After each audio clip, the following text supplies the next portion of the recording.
Bienvenidos a esta última ponencia. Ya estamos en la recta final de este evento. Realmente han sido unos días muy intensos, llenos de aprendizaje, ¿no? Donde hemos estado compartiendo experiencias y prácticas de aula muy enriquecedoras. Pero no podemos cerrar este evento sin ir más allá y realizar una reflexión sobre todo lo que implica, ¿no?, este uso y prácticas digitales que hemos estado compartiendo en estos contextos educativos. Y hoy tenemos la oportunidad de reflexionar sobre los retos que plantea la tecnología en educación en esta ponencia y la siguiente mesa redonda que vamos a realizar. Es realmente un placer presentaros a Cristóbal Cobo, doctor cum laude en Ciencias de Comunicación en la UAB, en la Universidad Autónoma de Barcelona. Actualmente es especialista senior en políticas de educación y tecnología. Fundó y dirigió el Centro de Estudios Fundación Ceibal. Ha sido profesor invitado en más de 20 universidades e investigador asociado en el Instituto de Internet de la Universidad de Oxford.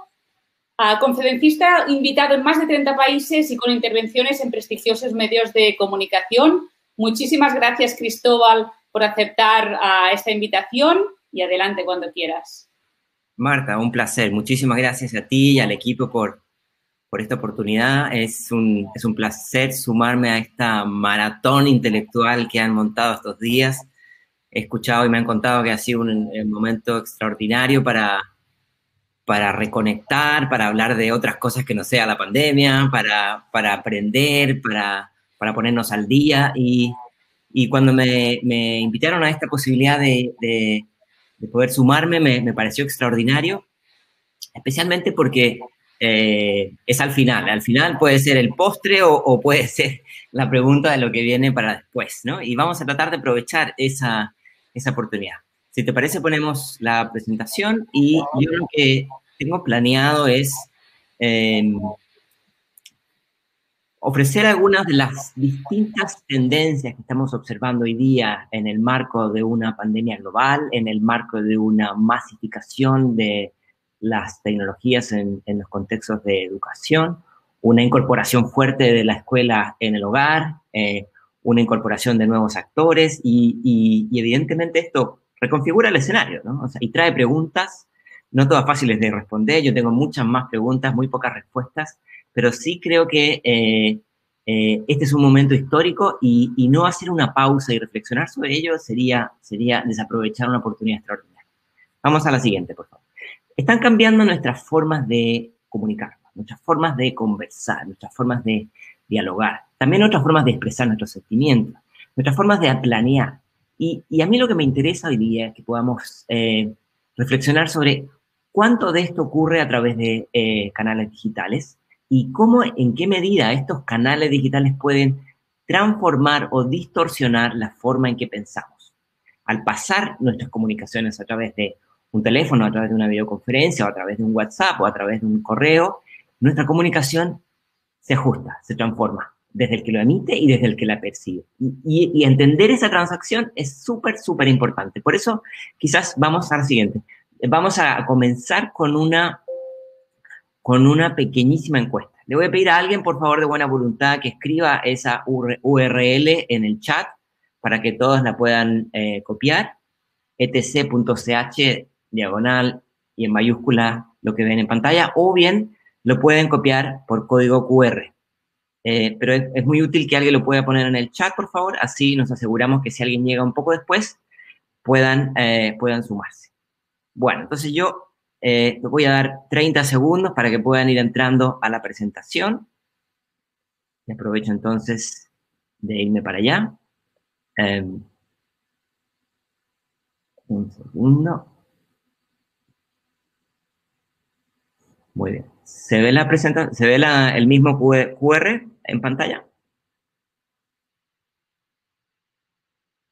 Espero que sí. Entonces, en este minuto, vamos a arrancar a la primera pregunta. La primera pregunta sería, ¿cuál es el principal desafío que enfrento durante la pandemia? Y entonces, les voy a poner aquí algunas opciones. Reitero, si alguien puede poner la dirección en el chat para que se vayan sumando. Y arranca entonces esta primera consulta de hoy. ¿Cuál es el principal desafío? Yo sé que todos suenan como desafíos, pero los voy a nombrar rápidamente.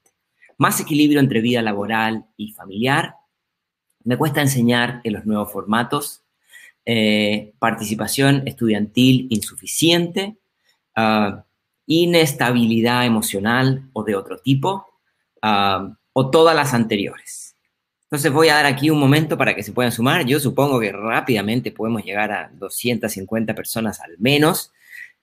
Porque hay muchos de ustedes que han participado en esta jornada y supongo que muchos se pueden sumar en expresar su opinión. Pero queda muy, muy claro que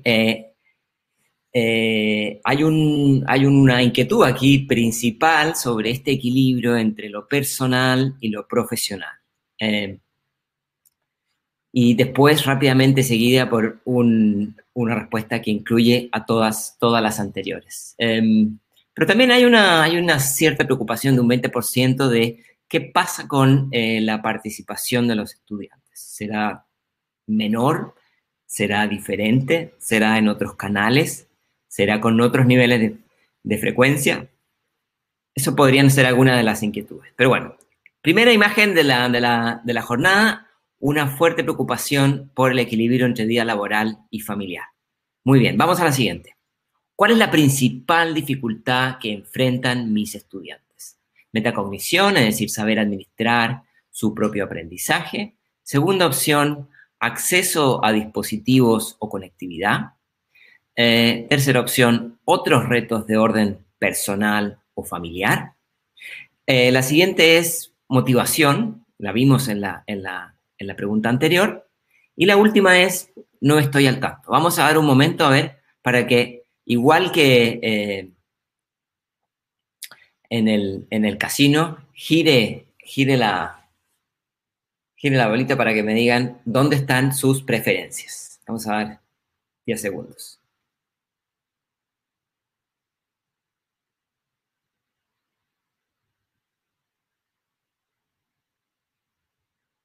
Bueno, queda bastante claro que el reto más preocupante está en cuanto a, no tanto a los dispositivos o la motivación, sino que algo que es bien difícil, quienes trabajamos en este campo entendemos bien, ¿no? Que es cómo aprender a aprender, cómo administrar la atención. Vamos a hablar bastante de eso, de la concentración, del uso eficiente del tiempo, de la autorregulación, de la sobreexposición en espacios digitales, más de un 50%. Muchas gracias a todos los que están participando y los que se quieran sumar. Pueden hacer clic en el enlace que está en el chat. Vamos a la siguiente. ¿Cuál es la estrategia pedagógica que mejor me funciona? Vamos a ver. Las opciones son videoconferencia en tiempo real, trabajo asincrónico, uso de correo electrónico, uso de WhatsApp o de otros canales de mensajería, trabajo por proyectos, retroalimentación permanente, y la última es todas las anteriores. Muchas gracias a todos los que están participando, ya pasamos las más de 200 respuestas. Vamos a dar un momentito aquí para que puedan expresar las inquietudes.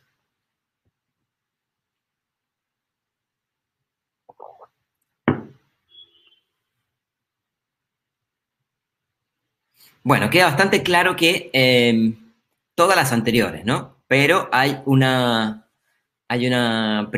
prioridad siguiente con el componente de retroalimentación. Interesante, uno habría pensado que podrían haber sido otras, pero el mecanismo de ida y vuelta, de saber, de ajustar, de escuchar, de conversar, de dialogar, de evaluar, parece un muy buen mecanismo pre-pandemia y post-pandemia. No hay ninguna duda que no tiene que ver exclusivamente con la pandemia, pero en este tipo de espacios, mecanismos de diálogo y de retroalimentación y feedback son fundamentales. Muy bien, muchas gracias. Vamos a la penúltima. ¿En qué áreas me gustaría desarrollar mayores conocimientos? Habilidades tecnológicas básicas, destrezas pedagógicas como mecanismos de enseñanza remota, pedagogías activas, aprendizaje basado en problemas, formación interdisciplinar. Otra opción podría ser, me encantaría, pero no tengo tiempo. Y por último, no necesito nada por ahora. Muy bien.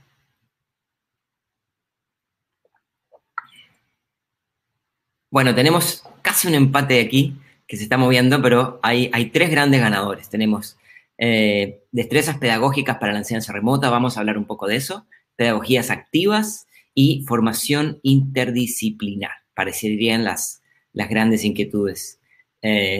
Bueno, yo imagino que ustedes son una comunidad más, no tengo duda, que es una comunidad más diestra que otras, por lo tanto, las habilidades tecnológicas básicas es algo que en buena medida está ya más que resuelto. Vamos a la última. La última pregunta es, en la pandemia, ¿es la pandemia una oportunidad para repensar la educación? Y creo que esta pregunta luego nos va a llevar muy bien al foro que vamos a tener después, ¿no? Sí, y estamos aprovechándola al máximo. 2, será un proceso gradual de cambios. 3, me encantaría, pero hoy no ocurre. La opción 4 es, hay otros temas previos por atender. Y por último, no. Vamos a dar los últimos 10 segundos. Y atenta, Marta, porque en un momento vamos a volver contigo. Entonces, miren aquí, tenemos claramente los optimistas que dicen sí y le estamos sacando el máximo provecho, y aquellos que, esta no es una opción excluyente, pero dicen que evidentemente no será algo de la noche a la mañana, sino que será gradual. Pero tenemos también más de un 15%, casi un 20%, que dice me encantaría, pero hoy no ocurre. Bueno, entonces con esto ya creo que podemos volver a la presentación. Muchas gracias a todos los que participaron. Yo voy a dejar de compartir y vamos a volver a la presentación. Entonces, ahora que ya más o menos nos conocimos y conversamos un poquitín, vamos a ver cuáles son algunos de los retos que vemos sistemáticamente en distintos países durante la pandemia. Vamos a la siguiente.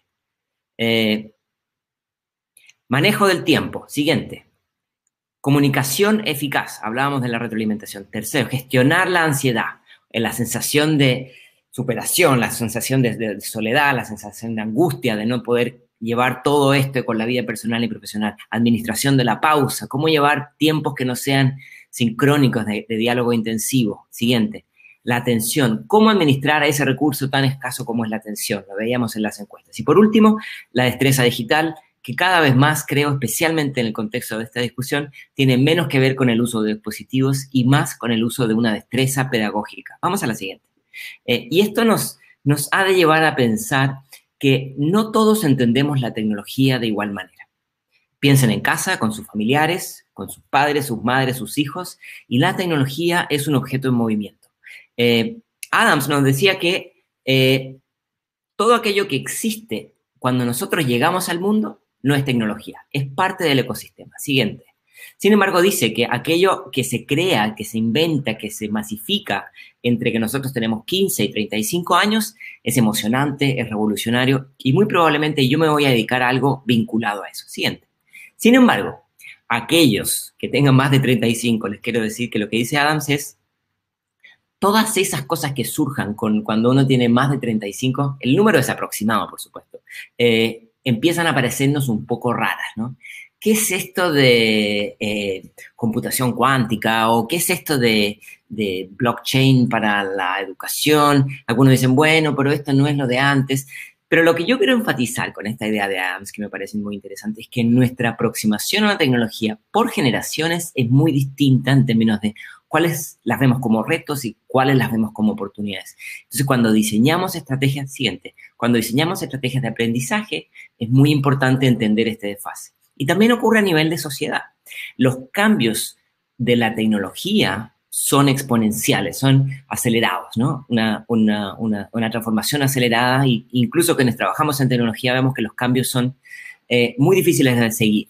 En cambio, los cambios en las conductas, en los comportamientos, tienen una velocidad mucho más gradual. ¿Y por qué no decirlo? Podemos poner una flecha más abajo todavía, que es los cambios en las organizaciones, los cambios en las legislaciones. Son incluso más lentos. Y quienes trabajamos en esto tenemos que estar conscientes de estas distintas velocidades, puesto que si no, se nos queda la mitad del equipo afuera. Vamos a la siguiente. Plutarco nos decía en la era del Imperio Romano, pensando en esta relación entre conocimiento y personas, que el cerebro es un vaso por llenar. No es un vaso por llenar, perdón, sino una lámpara por encender significado.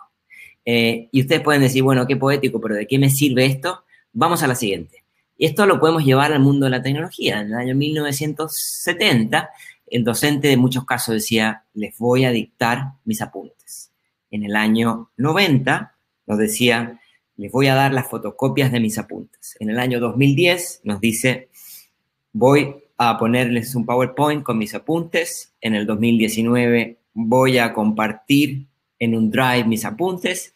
Y muy pronto vamos a tener un chatbot que nos va a entregar los apuntes del profesor. Es decir, hay una relación con el conocimiento que parece en muchos casos más esto de llenar el vaso vacío que encender el significado. Vamos a la siguiente.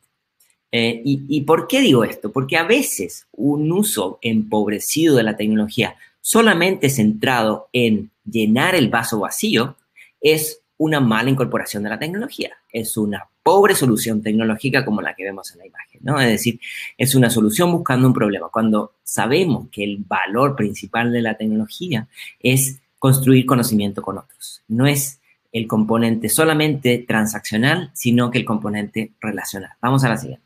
Y esto tiene que ver con entender que distintas tecnologías con distintos propósitos nos van a llevar a distintos lugares. La primera categoría es una que vemos permanentemente en distintos mecanismos de educación formal e informal, que es incorporar nuevas tecnologías para hacer viejas cosas, ¿no? Las transparencias o las proyecciones, la verdad es que ofrecen en términos de experiencia casi lo mismo.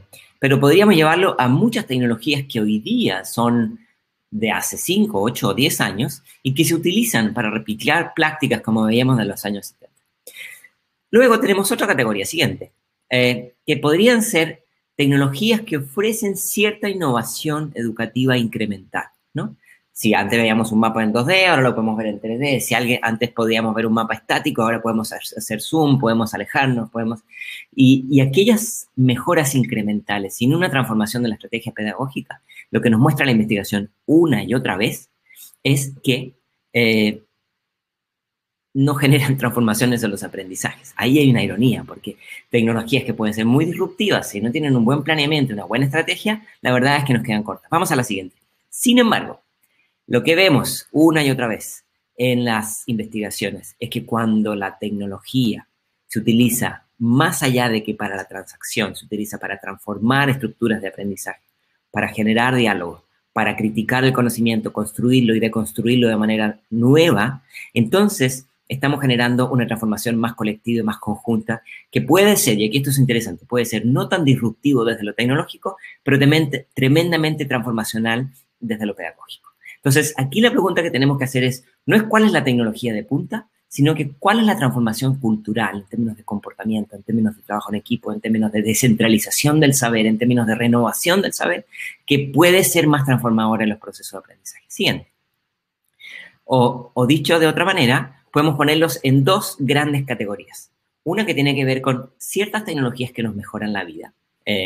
Pasar de la fotocopia al PDF, evidentemente nos hace la vida más sencilla.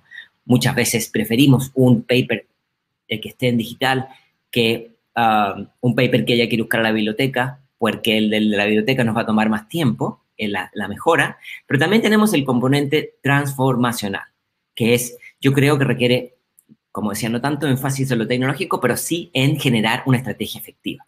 Y el reto está en que esa estrategia efectiva se va a generar cuando realmente entendemos a qué comunidad nos estamos dirigiendo, porque distintas comunidades van a considerar transformador una cosa y otros van a considerar transformador otra, ¿no? Entonces, mucho diálogo antes de un diseño de incorporación de tecnología y cuando queremos la transformación, entender que no todos van a entrar a la misma velocidad. Vamos a la siguiente. Y aquí me parece que queda en evidencia que, así como muchos de ustedes planteaban que ninguno necesitaba desarrollar habilidades técnicas, yo diría que las habilidades técnicas es lo que podríamos llamar el componente superior izquierdo, el entendimiento tecnológico. Pero esa es una parte de la ecuación, y esto es lo que más cuesta incorporar en las comunidades docentes. Y ustedes, me imagino que lo han vivido y lo vamos a conversar ahora. El segundo componente tiene que ver con conocer el contexto, entender cómo se usa, cuándo se usa, para qué se usa y bajo qué circunstancias. Hay tecnologías en las que somos residentes y vivimos todo el día utilizándolas, y hay otras en las que somos visitantes. Las utilizamos de cuando en cuando según sea la necesidad y sea el contexto. Pero cuando tenemos estos dos dominios, hay un tercero que quizás es un poco más avanzado, que tiene que ver con saber que cuando se incorpora una tecnología de manera apropiada en los aprendizajes, esto va a transformar el contexto, va a redefinir la relación con el conocimiento, va a definir el rol del sujeto que enseña y del sujeto que aprende. Se descentraliza, se distribuye, puede haber más caos, puede haber más desconcentración, pero muy probablemente una buena incorporación tecnológica, por ejemplo, en un aula, no va a llevarse bien con una asignatura de 45 minutos, porque necesitamos más tiempo para enseñar. No se va a llevar bien con un saber unidisciplinar, porque las tecnologías son un puente para conectar distintas disciplinas. No se va a llevar bien con un espacio de diálogo donde uno habla y los demás escuchan, como estamos haciendo ahora, porque la verdad es que estas tecnologías son dialógicas, ¿no? Entonces, ser capaz de entender cómo esto abre nuevos debates es fundamental, porque tenemos que imaginar eso cuando hacemos la estrategia, ¿no? ¿Cómo van a cambiar las reglas del juego cuando incorporamos tecnología? Vamos a la siguiente. Y esa parte es mucho más difícil saber que la destreza tecnológica. Llevémoslo hoy día a la realidad de muchos de nosotros en estos días. Hemos tenido una incorporación masiva de videoconferencia y estamos viviendo una nueva sincronía, es decir, espacios distintos, iguales tiempos. Y yo tengo la sospecha, ya lo vamos a discutir, que a veces abusamos un poco de la sincronía, porque a veces es cansador estar durante muchas horas en sincronía, ¿no? A veces un mejor equilibrio entre lo sincrónico y lo asincrónico funciona mejor. Pero entender que la nueva sincronía distribuye el conocimiento, hace que mi oficina, mi habitación o mi living o mi lugar de mi hogar pueda ser un espacio de familia, un espacio profesional, y esto genera retos, ¿no? Esto genera, se colapsan los contextos, los roles se mezclan, lo profesional y lo personal, y entonces genera una nueva redefinición, con oportunidades, pero también con un montón de retos, ¿no? Por ejemplo, aprender a poner límites, aprender a poner definiciones. Vamos a la siguiente. Y esto, creo yo, nos tiene que llevar a entender que después de haber hablado durante muchos años de la brecha digital, que la parte que sale de la superficie, que es la que más se habla de las políticas públicas, por ejemplo, tiene que ver con el acceso a conectividad y a dispositivos, hay una segunda brecha digital que es la que tiene que ver con una brecha de segundo orden, que es el uso diestro de estas tecnologías, que es menos evidente porque ese uso va cambiando de manera permanente. Pero hay otro siguiente, vamos a la, gracias, que es todos los cambios cognitivos, que son los que acabo de hacer mención. ¿Cómo se redefinen las reglas del juego? ¿Cómo se descentraliza el conocimiento? ¿Cómo se renueva el conocimiento? Un docente que incorpora de una manera más efectiva la tecnología tiene que estar dispuesto a que le digan, perdón, pero lo que usted está diciendo no es la última versión porque hay una investigación más reciente que está publicada en Wikipedia o en otro lugar. Y de manera más profunda, una brecha digital que yo creo que es mucho más estructural, que hoy día en la pandemia la estamos viendo por todos lados, es la enorme dificultad de muchos sistemas educativos de incorporar de manera efectiva estas transformaciones más cognitivas, que no tienen tanto que ver con si tenemos Zoom o usamos Hangout, sino si realmente estamos dejando espacios para que haya más de un docente en el aula, para que hablemos de más de una asignatura en el aula, para que busquemos otras formas de evaluar, para que busquemos otros uso del tiempo y del espacio. Vamos a la siguiente. Todas estas transformaciones nos llevan a configurar y reconfigurar los espacios. Voy a poner un pequeño video de, un segundo antes que lo pongas, un pequeño video que se hace con pequeños trozos de audio de WhatsApp que la gente graba. Uno siempre está grabando audios con los amigos, qué sé yo, y en Argentina a un señor se le ocurrió hacer un banco de audios. Dijo, si ustedes quieren compartir un audio divertido, mándenmelo a mí y yo les voy a poner imagen. Vamos a ver un pedazo.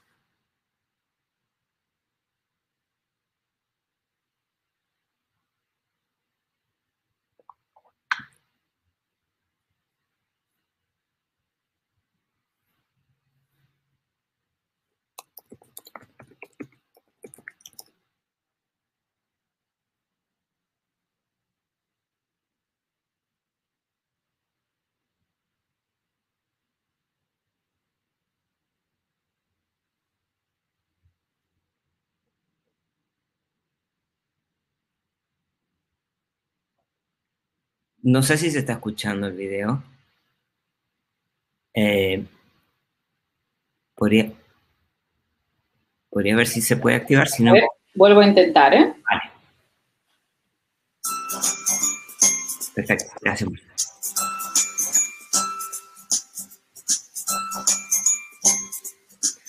¿viste la tarea que recibimos hoy, Lu? Bueno, dice que nunca perdamos nuestra sonrisa, tu alegría ni tu forma de ser. Pero alegría y su sonrisa ya se perdió por la tarea, porque es impresionante como yo ya le dije a mi mamá, cuando se termine la cuarentena me va a tener que llevar un psicólogo, pues yo no puedo más, no sabe el estrés que me da la tarea. Tengo como un nudo en la cabeza, no sé qué siento, y yo pongo toda mi voluntad en las tareas, pero yo no entiendo, y yo necesito una maestra porque ahora como que no siento mi cerebro, ¿entiendes? No siento la cabeza para pensar, no la siento, no sé por qué. Pero bueno, yo hago todo lo posible. Cuando vaya a la escuela el año que viene voy a tener la oreja de burro con la cola. Porque me van a preguntar cuánto es 1 más 1 y yo voy a decir 450. Bueno, vamos a dejarlo ahí. Muchas gracias. Muchas gracias por el pequeño video. Bueno, si ustedes buscan en internet un canal que se llama Gente Rota, es impresionante porque, vamos a la siguiente, porque van a escuchar videos editados con audios de personas distintas que no se conocen, que generan frases divertidas, pero es de alguna manera una forma de hacer evidente cuán transparente ha sido la incorporación de las tecnologías en nuestros procesos de aprendizaje. Por ejemplo, ¿sirven las tecnologías para aprender? Un montón de investigaciones nos muestran, por ejemplo, todos estos beneficios. Aquí hay una síntesis de cientos de investigaciones en un metaestudio, ¿no? Resolución de problemas, un uso de feedback más activo, trabajo en equipo, aprendizaje autodirigido, estimula el aprendizaje informal. Es una manera de hacer intervenciones regulares en un proceso de aprendizaje que puede ir mucho más allá de las prácticas de aprendizaje. Es decir, las oportunidades, cuando hay un buen diseño estratégico, pueden ser tremendamente potentes, pero también hay algunos retos que son los que yo me interesa más centrarnos. Vamos a la siguiente. El primer reto que tenemos, y que lo hemos visto mucho en estas semanas, es cómo generar una buena combinación de tecnología para hacer un aprendizaje híbrido, o blended, o mixto, o combinado, ya sea como le llamen, en estos contextos. La literatura nos dice que no hay una sola forma de hacer aprendizaje híbrido. Por ejemplo, puede ser contenidos que se entregan de manera presencial, la interacción es cara a cara, pero la supervisión es autodirigida, o puede ser los contenidos que algunos se entregan en línea, otros se entregan de manera presencial, hay un tutor remoto y hay una supervisión remota, pero también puede ser que el contenido es 100% en línea, la interacción es cara a cara, o la supervisión es con el profesor o otro tipo de tutor remoto. Entonces, aquí la pregunta que me parece que tenemos que hacernos es, ¿cuál es la combinación que a mi comunidad le resulta más efectiva? Evidentemente, las circunstancias actuales nos llevan a probar distintos modelos, pero creo que buscar cuál es el algoritmo que a mí me resulta más efectivo es súper importante, y muy probablemente a distintos docentes y a distintos estudiantes, distintas combinaciones les van a venir bien de distintas formas. Siguiente, y esto nos habla entonces de la necesidad de generar una estrategia más multicanal.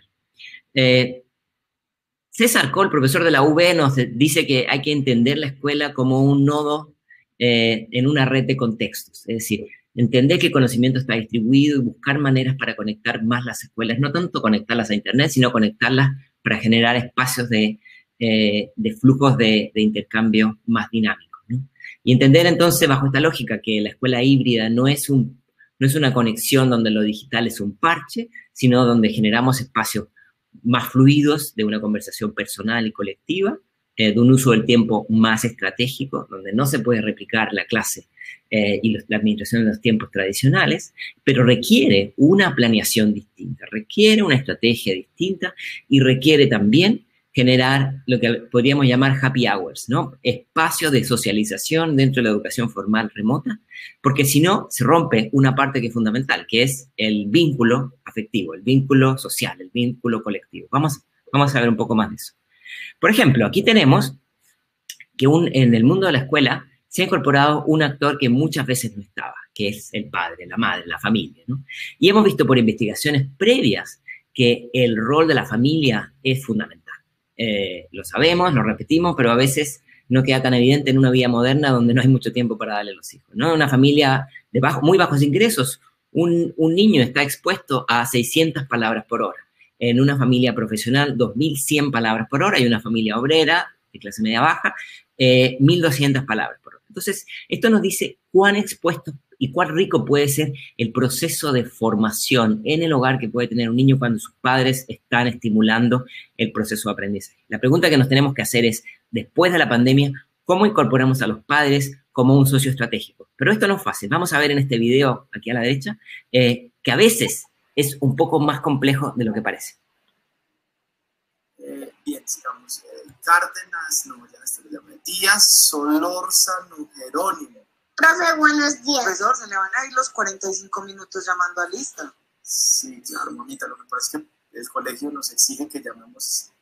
Bueno, ustedes tienen razón. Papitos, les recuerdo, los trabajos hay que entregarlos a tiempo. En el correo están las fechas de entrega.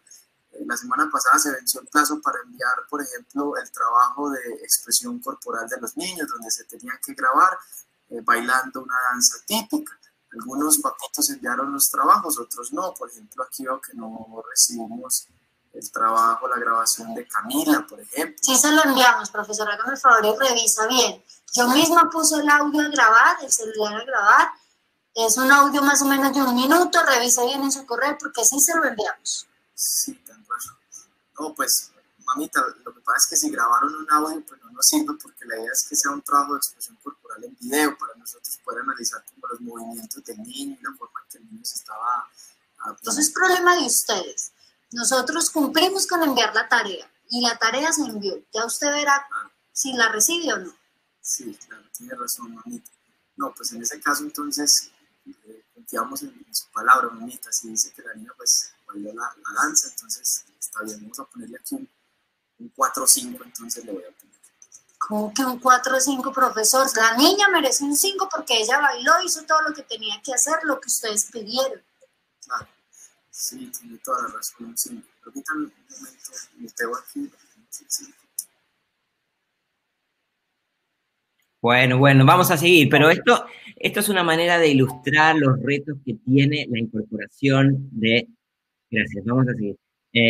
Los retos de incorporar a los padres, ¿no? O sea, cuando entran más actores en la discusión, se generan tensiones. Y tenemos entonces que no solamente asegurar que haya conectividad, no solamente asegurar que haya una estrategia pedagógica, no asegurar solamente que los contenidos estén disponibles, sino que construir mecanismos de apoyo, construir canales de escucha, construir puentes con esta sensación de lo que en inglés se llama el burnout, ¿no? Sentirse superado, sentirse quemado, sentirse con ansiedad, sentirse a veces con enojo, con frustración. ¿Cuáles son los canales y los mecanismos que vamos a generar para escuchar, para poder apoyar a la comunidad, tanto a padres como a estudiantes? Es fundamental. Aquí creo que la regla de oro es lo que las Naciones Unidas llama Maslow antes que Bloom. Maslow por la pirámide de Maslow y Bloom por la jerarquía de habilidades, poniendo énfasis en que no hay aprendizaje si es que no hay un bienestar básico. Y entonces, en alguna medida me parece muy importante que tengamos esta regla de oro, ¿no? Maslow antes que Bloom. Si no hay un estado de bienestar, es muy difícil aprender. Y eso aplica para todos los miembros de la distinta comunidad. Vamos a la siguiente. Aquí algunas de las cosas que hemos ido aprendiendo en estos meses, y hay aquí un documento que les recomiendo de la Universidad de Nueva York, se puede descargar. Algunas cosas que empezamos pueden ser un poco polémicas, no digo que no, pero algunas de las cosas que empiezan a documentarse es, primera recomendación, que las asignaturas de tiempo sincrónico, las clases de tiempo sincrónico, sean cortas, sean en bloques de hasta 20 minutos. Yo ya me pasé por hasta 20 minutos. Y antes que empiece, explicar qué vamos a aprender esa vez. Incorporar canales de chat, incorporar canales de encuestas, ponernos en los zapatos de los estudiantes, buscar maneras para silenciar a los estudiantes cuando creemos que uno solamente habla, ¿no? No obligar a los estudiantes a aprender la webcam, la cámara, porque a veces vamos a generar espacios de incomodidad donde los chicos no quieren necesariamente mostrar su hogar por alguna situación. Hay docentes que dicen, yo no estoy dispuesto a dar una clase si no veo la cara de mis estudiantes. Bueno, quiero decir que es una situación de cierta tensión y hay debates al respecto, ¿no? Estas son algunas de las cosas que hemos ido aprendiendo de cómo asegurar que haya menor tensión en un espacio donde no todos los sentidos están activos de la misma manera. Vamos a la siguiente. Y de la misma manera, otras investigaciones nos muestran que cuando incorporamos videos en el proceso de aprendizaje, tenemos que asegurarnos que sean videos cortos. Porque hay una relación inversa, entre más largo el video, más corta la atención. Y por muy corto que sea el video, cuando pasa el 50% de la atención del video, la atención se desploma. Por lo tanto, es mejor hacer pequeños fragmentos de video que un gran video de 10 minutos donde es muy probable que muchos vayan a perder la atención. Siguiente. Estas son algunas de las estrategias que tenemos que tomar en consideración a la hora de hacer la planeación remota. Otra cosa que creo que es muy importante, el tiempo. El tiempo es un recurso de oro y que muchas veces se nos va entre las manos. Hay algunos ladrones del tiempo, ¿no? Tener varias ventanas, abusar de la sincronía, desbordarnos de notificaciones. Todas estas cuestiones son parte de una estrategia que cada uno tiene que incorporar. Y yo sugeriría también de traer en el aula para dialogar con docentes y con estudiantes. ¿Cuáles son tus ladrones del tiempo que afectan directamente tu planeación o el impacto de tu estrategia de aprendizaje? Vamos a la siguiente. Y en la misma forma, creo que algunas cosas que hemos aprendido hay que ajustar las expectativas porque me parece incompleto pensar que vamos a traer la presencialidad a un espacio exclusivamente virtual. Hay una falsa equivalencia. Yo he mencionado un par de veces que la atención es limitada, por lo tanto lo sincrónico debe ser también acotado. Y de la misma manera, pensar en estrategias remediales para aquellos que se puedan estar quedando un poco atrás, porque como decíamos, no todos aprenden con el mismo entusiasmo en entornos presenciales y tampoco ocurre, por supuesto, en entornos virtuales. Vamos a la siguiente. Ahora, aquí yo lo que los invito es a que naveguemos entre los fanatismos. Hay quienes que están aquellos que divinizan la tecnología y hay aquellos que la detestan. Este es un momento donde la tecnología ha ganado un protagonismo fundamental y entonces estas visiones se polarizan. Y yo lo que quisiera ahora, siguiente, es que podamos navegar entre las zonas intermedias y eso es difícil. Por ejemplo, aquí hay un mapa de habilidades del docente que no se agotan solamente ahí lo pueden descargar si alguien quiere, no se agotan solamente en lo tecnológico, sino que tienen que ver con la capacidad de hacer investigación, la capacidad de comunicar, la capacidad de hacer estrategias de enseñanza efectivas. Y voy a dar algunos ejemplos sobre esto. Vamos a la siguiente. Algunas cosas que hemos aprendido en esta pandemia y antes de la pandemia también, es que cuando realmente queremos generar una estrategia de formación apoyada en tecnologías que sea realmente efectiva, transformadora y no solamente que permita la mejora, como decía el gráfico, hay que tener en cuenta 6 elementos fundamentales. Nuevas pedagogías, formación docente, acceso a dispositivos, conectividad, plataformas y un diseño institucional diferente. Si todas están, pero seguimos pensando en la administración escolar bajo los mismos esquemas de algunas décadas atrás, evidentemente vamos a tener alguna tensión y esto vamos a disminuir el impacto. Por lo tanto, de la misma manera en que se piensa cómo incorporar algunas plataformas educativas, cómo desarrollar estrategias de una pedagogía digital efectiva, de la misma manera tenemos que ir pensando qué transformaciones habrá de generar esto de los planes curriculares, en las formas de evaluar, en las formas de promover el conocimiento y quizás en la forma de combinar o traer a otros actores al aula que no sean los propios docentes. Además, vamos a la siguiente. Entonces aquí yo me lo imagino como una especie como de ecualizador, o una cabina de vuelo, donde creo que el volumen hay que disminuirlo en lo que tiene que ver con un uso del horario más estricto y aumentar el volumen en aquello que tiene que ver con estrategias de un aprendizaje más flexible y más tiempo para la reflexión y no solamente para la transferencia del dato. Eso, primera dimensión, uso del tiempo. Segunda. Siguiente, por favor. Segunda dimensión, flexibilidad. Decíamos, si la clase es solamente virtual, todos tienen que estar al mismo tiempo, la verdad es que la flexibilidad está en el uso del espacio, pero no del tiempo. Entonces, quizás aumentar el volumen en lo que tiene que ver con diferentes momentos para conectar con profesores y compañeros virtualmente. Aunque no tengan que juntarse todos al mismo tiempo, aunque el docente no tenga que estar siempre en todo momento, un uso más flexible del tiempo puede ser fundamental. Vamos a la siguiente. Entonces, son 4 los factores. Hablamos de flexibilidad, hablamos del uso del tiempo, hablamos de feedback, ¿no? Feedback significa no solamente que el profesor es el que entrega las lecciones, las tareas, la información, sino que buscamos mecanismos para activar de manera permanente y regular formas de retroalimentación sincrónicas, asincrónicas, al docente y entre pares. Todas estas combinaciones son fundamentales, me parece, y quizás si el docente puede contar con algún otro tipo de profesional que se suma en este mecanismo de retroalimentación, igualmente positivo. Siguiendo. Y la última, con respecto a la idea de subir el volumen, tiene que ver con la definición de problemas.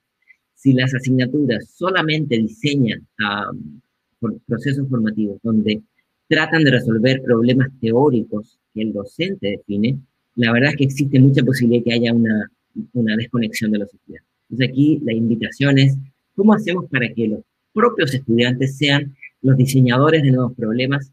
Puede ser fundamental. Vamos a la siguiente. La mitad del negocio aquí es aprender a entender los problemas antes de empezar a buscar soluciones, ¿no? Y esto es una vieja lección que nos dice Mitch Resnick, profesor de la MIT, el aprendizaje experiencial es la fuente más sofisticada de un aprendizaje personalizado. ¿Cómo hacemos para llevar a esto? Vamos a la siguiente. ¿Cómo hacemos para llevar esto a los espacios virtuales? Bueno, yo hace algunos años publiqué en la UB, en la Universidad de Barcelona, con John Moravec, este libro que habla de aprendizaje invisible, que es una invitación a pensar cómo conectar más el aprendizaje formal con el informal, con un uso más experimental de los espacios de aprendizaje, con un énfasis mayor en las habilidades socioemocionales, con un énfasis mayor en la curiosidad, en la posibilidad de equivocarse como un acelerador de aprendizajes, y por supuesto con un énfasis en esta idea de que en el fondo, conscientes o no conscientes, aprendemos los 365 días del año en 3D y en 724. Que muchos de esos aprendizajes, vamos a la siguiente, que muchos de esos aprendizajes no sean valorados por los mecanismos tradicionales, puede ser, pero la realidad es que al final del día los conocimientos funcionan como una conexión, ¿no? La posibilidad de conectar lo que sé con lo que descubro, el saber disciplinar de una especialidad con otra asignatura, y cuando yo puedo conectar distintos campos del conocimiento, es realmente cuando estamos generando el saber más valioso. Entonces, bajo esta lógica, vamos a la siguiente. La disrupción más importante no es necesariamente la disrupción tecnológica, sino que la disrupción cognitiva que implica aprender a criticar, a cuestionar y a desarmar el conocimiento. Aquí uno se podría preguntar, ¿dónde está la obsolescencia? ¿En enseñar a reproducir verdades o enseñar a cuestionar? Vamos a la siguiente. Vamos a ver ahora un pequeño video de un docente que invita a sus estudiantes justamente a eso. Vamos a la siguiente y vamos a ver un breve video.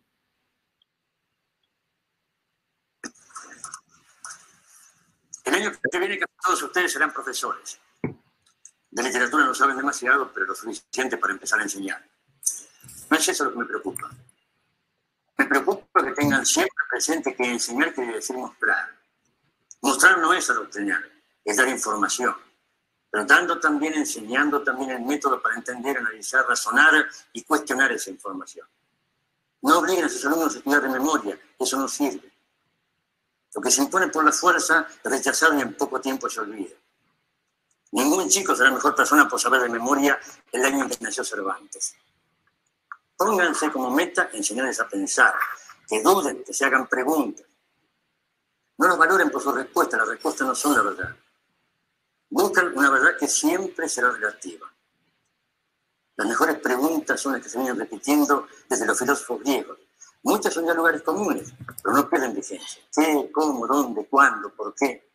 Si en esto admitimos también eso de que la meta es el camino como respuesta, no nos sirve. Describe la tragedia de la vida, pero no la explica. Hay una misión o un mandato que quiero que cumplan. Es una misión que nadie les ha encomendado, pero que yo espero que ustedes, como maestros, se le impongan a sí mismos. Despierten en sus alumnos el dolor de la lucidez. Vamos al siguiente.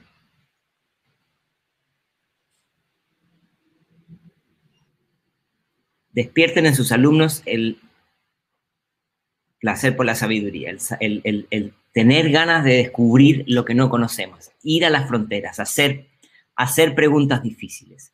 En una época donde encontramos cualquier cosa en cualquier momento sin ningún esfuerzo, nos dice un filósofo, lo importante es aprender a buscar, lo fácil es encontrar. Y entonces ahora quiero hacer un poco de énfasis en algunas de las componentes que yo creo que tienen que ver más con una visión más crítica sobre estos elementos. No podíamos terminar la presentación sin algunos énfasis. Siguiente, por favor. Sin poner énfasis en alguno de los retos, ¿no? Sobreabundancia de información, descentralización de las interacciones humanas o deshumanización. Muchas veces un pensamiento superficial, tipo charla TED, que todo dura 18 minutos. Pérdida de la privacidad, aceleración de un individualismo, dependencia tecnológica. Tenemos hoy día yo lo llamo en el último libro, la luna de miel digital se está derritiendo, porque en alguna medida estamos más conscientes de los costos de transacción que mencionábamos al principio. Vamos a la siguiente, por favor. Y aquí entonces, yo les diría que vamos a arrancar desde la literatura y vamos luego a transitar hasta la evidencia. Bukowski nos dice en un texto un poco dramático, aguerrido, nos dice lo siguiente. Esto escrito en los años 90, en los génesis de Internet. Dice, hoy todos son ordenadores y más ordenadores y pronto todo el mundo tendrá uno. Los niños de 3 años tendrán ordenadores y todo el mundo conocerá a todo lo relacionado con los demás, mucho antes de que lleguen a conocerse. Y por eso nadie querrá conocerse, nadie querrá conocer a nadie nunca jamás. Y todos serán unos solitarios como lo soy yo. Bueno, es un poco dramático si ustedes quieren, pero hay una voz de reflexión que yo creo que le podemos sacar un poco en limpio para pensar. ¿Cuáles son los costos de transacción de una sociedad hipermediatizada? Siguiente. Por ejemplo, ¿podemos pasar a la siguiente? Gracias. Este libro de Lynch, no, anterior. Este libro de Lynch nos hace un llamado a pensar en la distinción entre entender algo y comprenderlo. O mejor dicho, entre conocer algo y comprender. Porque conocer algo es algo que hacemos permanentemente de manera acelerada, sin mucho esfuerzo. Nosotros conocemos cuál es la temperatura del día, pero comprender por qué la temperatura del día es esa y no otra, y cómo está cambiando la temperatura producto de algunos factores sociotecnológicos es mucho más difícil. Vivimos en un mundo donde conocer es barato, comprender es costoso, porque cuesta tiempo y cuesta esfuerzo. Y quizás, pongo esto como hipótesis, el conocer algo es algo donde se pone mucho énfasis y comprender algo que realmente a lo sustantivo no se pone tanto énfasis. Yo creo que comprender tiene mucho más que ver con lo que muchos de ustedes planteaban al principio, es ser capaz de desarrollar una reflexión crítica sobre algo, la metacognición. En cambio, el conocer es lo que tenemos en la mañana cuando estamos en la cama revisando alguna red social y ponernos al día, ¿no? Y el comprender es más lento. Vamos a la siguiente. El comprender requiere reflexión, requiere análisis. ¿Y cuál es uno de los retos que yo veo hoy día? Que conocer está camuflado con una serie de mecanismos que nos aturden. Por ejemplo, aquí vemos a la imagen de la izquierda una acelerada reproducción de deepfake, ¿no? Estos mecanismos que ponen en el rostro de una persona la identidad de otra. O a la derecha, las herramientas de búsqueda que antes de terminar de hacer la pregunta nos ofrece, antes de haber encontrado la respuesta nos ofrece la pregunta y entonces customiza la respuesta a nuestro campo de interés, a nuestro perfil, a nuestras búsquedas, a nuestras redes, a nuestro patrón histórico. Y entonces, evidentemente, nuestra interpretación de la realidad queda sujeta a algoritmos, a prioridades de otros, a manipulaciones, a alteraciones, o lo que un tercero pensó que podía ser interesante para nosotros. Y esto entonces implica generar todo un protocolo de lectura, de identificar la fuente, de saber cuándo se publicó, si existe sesgo, cuál es el mensaje entre líneas, se ha publicado esto antes, cuáles son los niveles de credibilidad, que es algo que no es solamente una tarea para los adolescentes o los jóvenes, sino que a nosotros los adultos nos cuesta igual de trabajo y créanme que con inteligencia artificial y estructuras predictivas es cada vez más difícil y más sofisticado. Vamos a la siguiente, por favor. Y yo diría que además de eso, la incorporación de sistemas con cierto nivel de inteligencia, de identificación de audio, de voz, de imagen, de movimiento, entonces empezamos a transformar la manera en que pensamos. Empezamos a tener un vínculo distinto entre las personas y con estos sistemas. Aquí vemos, por ejemplo, un hogar de ancianos donde ya no hay posibilidad de seguir incorporando personal, entonces se empiezan a llevar algunos sistemas para que puedan distraer a los abuelos. Ustedes me dirán si es bueno o malo. Lo que sí es claro es que esto está transformando la manera en que pensamos y la manera en que nos relacionamos. Un claro ejemplo es el pensamiento automático. Cuando pensamos solamente en base a las recomendaciones del algoritmo, estamos pensando de manera automática. Estamos dejando nuestra capacidad inteligente y decidimos no decidir. Vamos a la siguiente, por favor. A veces es necesario decidir no decidir porque no podemos hacer una reflexión profunda de cada microdecisión que tomamos en el día a día, pero si no somos conscientes de esto, entonces a veces olvidamos que muchas de las recomendaciones que recibimos por los miles de sensores que utilizamos en el día a día son producto de una manipulación de nuestros propios datos. Vamos a eso. Siguiente. Yo imagino que algunos de ustedes vieron esta imagen de la doctora Goldman que dio una videoconferencia sobre calentamiento global en CNN. Bueno, es una entrevista común y corriente. Siguiente. Ella decidió mostrar tras pantalla cómo estaba haciendo su grabación en CNN, ¿no?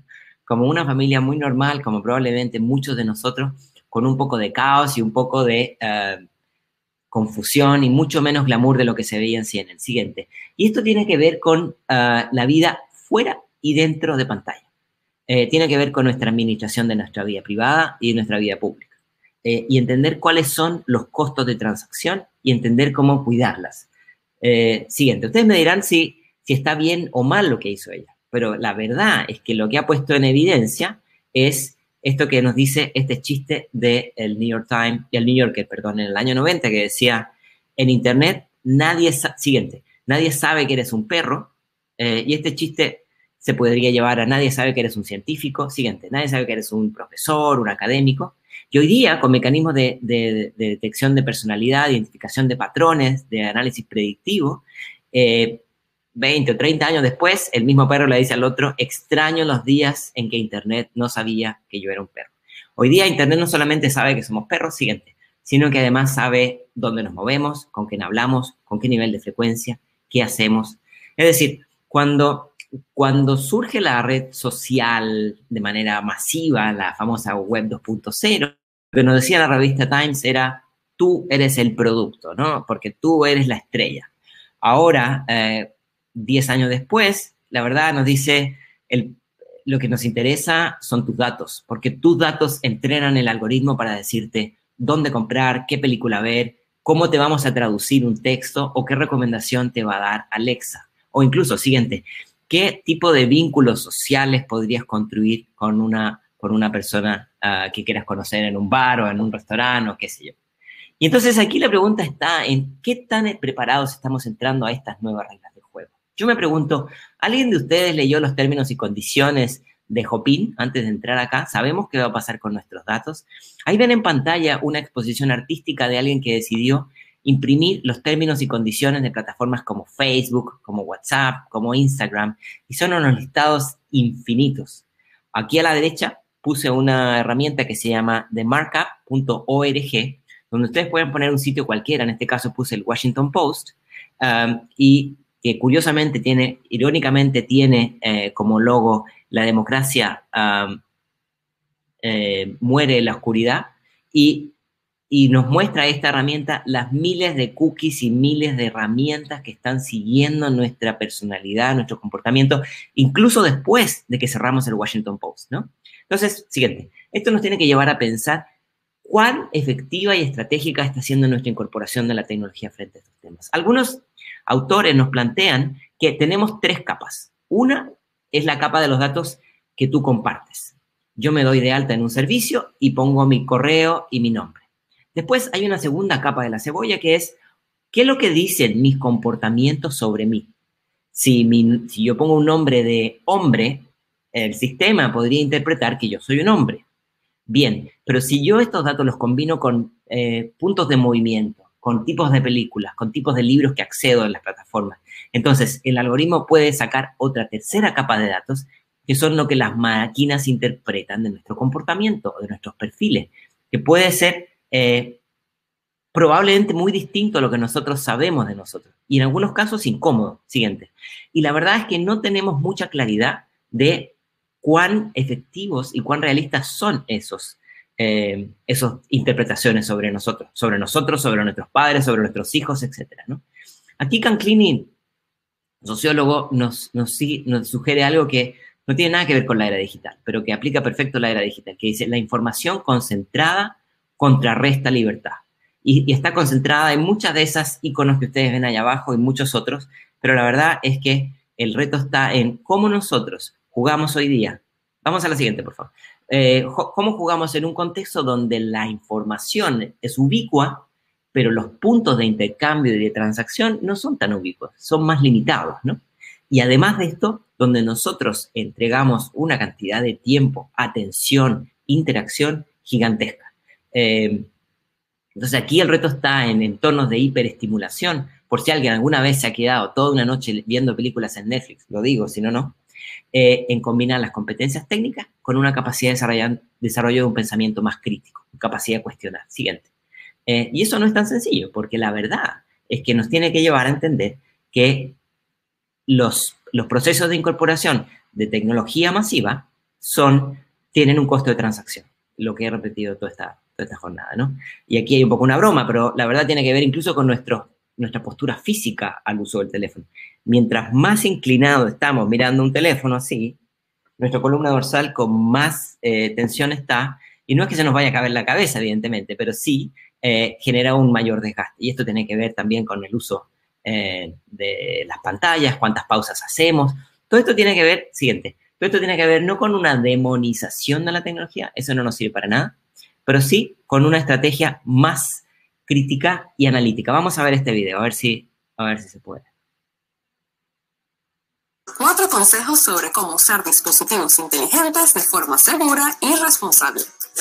Número 1. Entérate de qué información recopilan las empresas. Lee con atención las políticas de privacidad. Los dispositivos mantienen un registro de todo lo que hacen y las empresas dicen que necesitan estos datos para mejorar sus productos, pero también los utilizan para desarrollar perfiles de consumidores y venderte más cosas. Número 2. Utiliza contraseñas seguras y dile a tus hijos que hagan lo mismo. Las contraseñas difíciles de adivinar y medidas de seguridad adicionales, como la autenticación con 2 factores, hace que sea más complicado para los hackers acceder a tu información. Número 3. Mantén actualizado tu software. Las empresas publican actualizaciones de seguridad todo el tiempo, así que mantente al día con la versión más reciente. Siempre es buena idea volver a verificar la configuración de privacidad después de una actualización. Y número 4. Sé el ejemplo al ser respetuoso con asistentes como Alexa y Siri. Cada vez que llevas una nueva tecnología a tu casa, es importante explicarle a tus hijos las reglas y las expectativas. Aunque a Alexa no le importa si los niños son groseros con ella, lo más probable es que a ti sí te importe. Para más consejos, visítanos en commonsense.org/latino y búscanos en las redes sociales como Common Sense Latino. Perfecto, esa página web se la recomiendo si a alguien le interesa, commonsense.org, porque ofrece una enorme cantidad de contenidos en inglés y en castellano. Aquí entonces tenemos un mapa de algunas de las habilidades que hemos destacado en esta segunda parte de la presentación, ¿no? Cómo administrar tu privacidad, cómo entender cuál es tu huella digital, cómo generar empatía en espacios virtuales, cómo reaccionar cuando nosotros o alguien que nosotros conocemos está siendo víctima de un ciberbullying, cómo administrar tu tiempo en pantalla. Yo creo que todos estos elementos tienen que ver con lo que podríamos llamar una ciudadanía digital, y hoy día en espacios donde estamos invirtiendo una enorme cantidad de nuestra vida en estos canales, es súper importante tenerlas de manera permanente y regular. Vamos a la siguiente. Aquí yo creo que el reto está en construir estrategias de autorregulación. Ahí les dejo una dirección si alguien quiere descargarla, que, por ejemplo, sugieres cosas tan curiosas como si sientes que estás mucho tiempo en el teléfono, hay gente que te recomienda convertir la pantalla en blanco y negro. Así puedes tener más control de las notificaciones. Siguiente. Hay otras personas que probablemente no les funciona eso. Quizás la pregunta que nos tenemos que hacer es esta pregunta un poco incómoda de cómo acercar a los que están lejos sin alejar a los que están cerca. Y puede parecer un trabalengua, pero muchas veces estamos muy conectados con personas que están en el otro lado del planeta, como creo que pasa ahora, y a lo mejor quienes tenemos cerca los estamos ignorando, ¿no? Esta es una de las bellezas y de las contradicciones siguientes que ofrece la era digital, ¿no? Y aquí creo que la mejor tecnología que le podemos dejar a los estudiantes es la capacidad de aprender a navegar en entornos de ambigüedad, donde hay incertidumbre. Por ejemplo, el caso de la vacuna. ¿Hay vacuna o no hay vacuna? ¿Es confiable o no es confiable la vacuna de este o de este otro país, ¿no? ¿Cómo podemos construir verdad? tenemos que navegar en contextos de mucha incertidumbre, de donde muchas veces nos dejamos guiar por nuestros prejuicios o estereotipos, o a veces tratamos de pensar como el colectivo, y a veces eso no nos va a servir.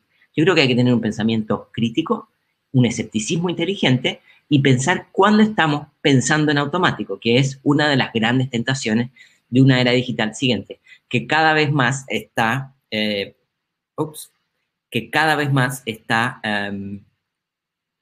siéndose manipulada por, como decíamos, sistemas que hacen preguntas por nosotros o que piensan por nosotros, y a veces sistemas que nos hacen que nosotros pensemos por ellos, cuando a veces queremos entrar a un sitio web y tenemos que ponernos a decodificar. Siguiente. Todas estas cosas son ejemplos pequeños, pero para reflexionar esto del pensamiento automático. Les voy a poner 2 ejemplos más de cómo estos sistemas a veces parecen tomar el control de nuestras decisiones. Primera noticia, a la izquierda, vemos que el 70% del tráfico de los videos de YouTube, el 70% son recomendaciones del algoritmo. Muchas veces son videos que muestran violencia extrema, que muestran cosas que a lo mejor no buscaríamos de manera natural, pero que conocen claramente dónde nos vamos a enganchar. Otro ejemplo curioso encontramos en Londres, cuando se descubrió que Uber se dio cuenta que cuando una persona está a punto de perder la batería del teléfono, está dispuesto a pagar 2 o 3 veces el costo de la tarifa del Uber. Entonces, si ustedes, no sé qué piensan, pero para mí es una manipulación total, es decir, saber momento de vulnerabilidad y explotarlo al máximo para poder tomar decisiones por nosotros. Vamos a la siguiente. Esto es lo que yo me refiero cuando nosotros elegimos no elegir y que un sistema elija por nosotros. Y en una época de sobreabundancia tecnológica necesitamos ciudadanos inteligentes. Esto plantea algunos retos, evidentemente que plantea algunos retos, y tengo la sospecha que nuestros sistemas educativos no están demasiado preparados para llevarnos a pensar en esto. Aquí está buena la ley de Murphy, me plantea, que los problemas derivados de la tecnología no se resuelven con más tecnología. No se resuelven con más software y con más hardware, probablemente se resuelven con más mindware. Ya me quedan los últimos minutos. Aquí les voy a dejar un libro, por si a alguien le interesa, que se puede descargar, que se llama aceptolascondiciones.com. Es un libro gratuito. Pero vamos a la siguiente, porque no me quiero detener en esto, me quedan los últimos minutos y lo quiero aprovechar.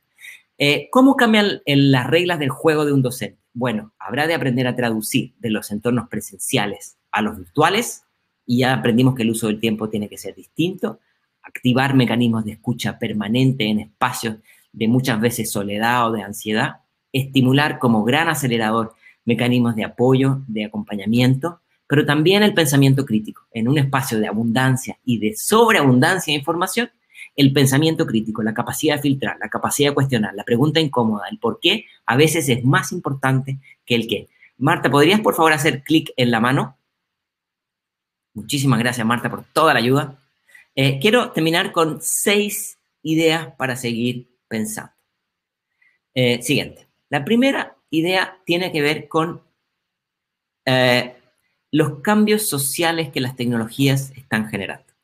Por ejemplo, Eric Sadin, un autor crítico francés sobre la era digital, nos dice que hoy día vivimos existen o coexisten distintas castas.